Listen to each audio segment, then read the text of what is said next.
संसद का आगामी मानसून सत्र 5 से 30 अगस्त तक होगा। कांग्रेस का नरेंद्र मोदी पर पलटवार, अजय माकन ने धर्मनिरपेक्षता की आड़ को घोर सांप्रदायिकता से बताया अच्छा। कहा गुजरात उच्च शिक्षा के मामले में राष्ट्रीय औसत से बहुत पीछे।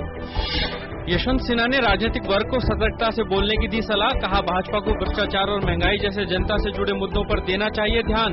भाजपा को विभाजनकारी मुद्दों से बचने और यूपीए की असफलताओं पर चर्चा करने पर दिया जोर।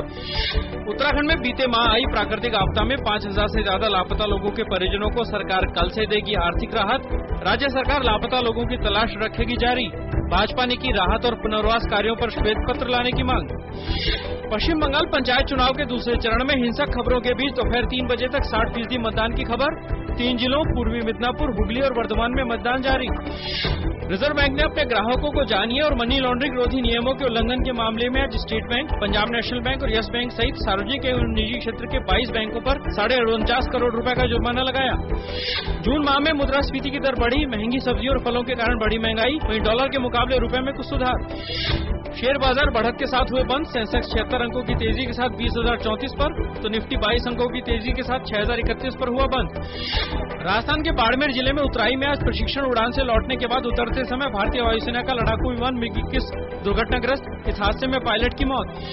पत्रकारों से बातचीत के दौरान राघवन ने कहा कि वे पाकिस्तान में नई सरकार के आने के बाद सकारात्मक माहौल का स्वागत करेंगे। बांग्लादेश में अंतर्राष्ट्रीय अपराध प्राधिकरण द्वारा उस समय पूर्वी पाकिस्तान में जमात इस्लामी के प्रमुख गुलाम आजम को मुक्ति संग्राम के दौरान हुए अपराधों में उनकी भूमिका के लिए 90 साल की सजा सुनाए जाने पर हिंसा की खबरें।